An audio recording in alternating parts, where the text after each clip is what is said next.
Hello friends, welcome to High Fast. दोस्तों, जैसा कि आज आप सभी ने बयान सुना होगा शिक्षा मंत्री का, जो विधानसभा में जो मीटिंग हो रही है और वहाँ पे आपको पता है कि शिक्षा मंत्री ने क्या बोला है कि बेसिक शिक्षा को लेकर जब उनसे काफ़ी सारे क्वेश्चन पूछे गए तो उन्होंने साफ तौर पे यही बोला है कि हमारे पास अनुपात समानुपात बराबर है और हमारे यहाँ एक टीचर जो है वो 30 बच्चों को देखता है, यानी कि 30 बच्चों पे एक टीचर है। यहाँ पे देख सकते हो आप लोग कि अनिल प्रधान जी के द्वारा भी यहाँ पे ये सवाल जो है वो उठाए गए। फिलहाल के लिए ये सवाल मैंने टेलीग्राम पे अपलोड कर दिए, आप वहाँ से जाकर के पूरा इनका नोटिस जो है वो पढ़ सकते हो। टेलीग्राम का लिंक आपको डिस्क्रिप्शन बॉक्स मिल जाएगा। हाई फास्ट स्टडी सर्च करके भी जा सकते हो, हाई फास्ट स्टडी 94 सर्च करके भी आप टेलीग्राम पे ग्रुप में ज्वाइन होकर के ये नोटिस आप लोग पढ़ सकते हो।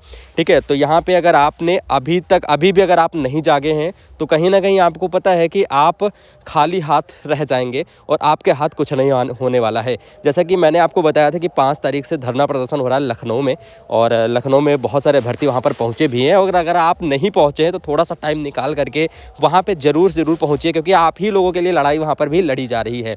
जैसा कि आपको पता है कि इतनी बार धरना दिया गया, उसके बाद भी यहाँ पर सिर्फ इनका एक ही जवाब आया कि हमारे पास अनुपात समानुपात बराबर है।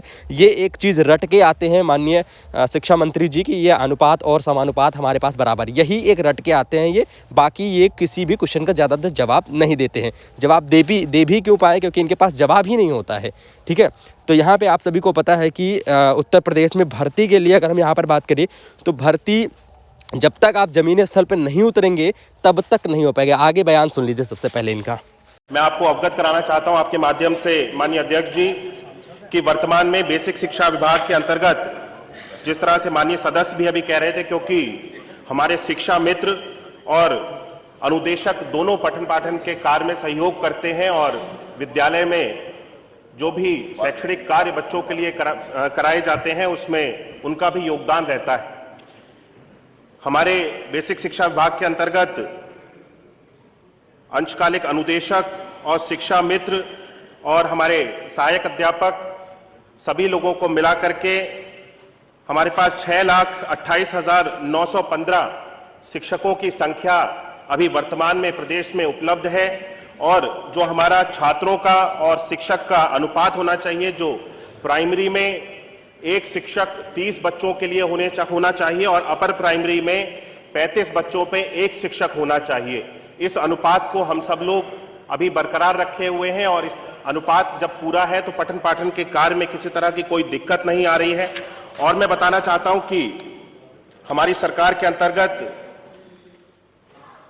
पिछले 2017 से लेकर के अभी तक 1,26,371 नए शिक्षकों की नियुक्ति भी की गई है, जिससे जो शिक्षकों का अनुपात है उसको हम सब लोगों ने बराबर लेकर के आने में हम सब लोगों ने प्रयास किया और शिक्षा व्यवस्था को और सुदृढ़ और मजबूत बनाने का काम किया गया है। माननीय, तो अभी आप लोगों ने मंत्री जी का बयान सुना है, जो कि बजट सेशन में इन्होंने ये चीज़ें बोली हैं। और आपको पता है कि लगातार ये यही चीज़ें बोलते हुए आ रहे हैं कि हमारे पास अनुपात और समानुपात बराबर है। अब यहाँ पे आपको निर्णय लेना है कि आपको घरों से निकलना है या फिर नहीं निकलना है, क्योंकि बहुत सारे अभ्यर्थी वहाँ पर धरने प्रदर्शन के लिए जा चुके हैं। और कहीं ना कहीं मौसम की दिक्कत थी, बारिश हो रही थी, लेकिन अभी क्या है कि फिर से बारिश भी रुक गई है और धूप भी अच्छी खासी निकलने लगी है। तो कहीं ना कहीं आपको प्रयास करना चाहिए, क्योंकि लड़ाई ये आपकी है, आपकी खुद की लड़ाई है। किसी के लिए आप लड़ नहीं रहे हैं, ये आपकी खुद की लड़ाई है। तो कहीं ना कहीं अपनी लड़ाई में भागीदारी लेना बहुत ज़्यादा ज़रूरी होता है। तो अगर आप 2024 में नौकरी लेना चाहते हैं और कहीं ना कहीं सुपरटेट का नोटिफिकेशन लेना चाहते हैं तो भी घरों से आपको निकलना पड़ेगा। जी हाँ, घरों से आपको निकलना पड़ेगा, वरना हाथ पे हाथ धर के बैठे रहेंगे आप घर में। और अभी अगर चुनावी माहौल है, अगर इधर कुछ नहीं हो पाया तो फिर 5 साल के लिए, 10 साल के लिए, 5 साल के लिए तो फिलहाल के लिए आप मत ही मानिए कि हाँ सुपरटेट में वैकेंसी आएगी प्राइमरी के अंतर्गत। ठीक है, तो बाकी आपका निर्णय है कि आपको लेना है कि आगे आपको करना क्या है। बाकी इस कमेंट सेक्शन में कमेंट करके जरूर अपनी राय दीजिएगा। बाकी इस वीडियो को शेयर करिएगा। मिलेंगे नेक्स्ट वीडियो के साथ। जय हिंद, वंदे मातरम।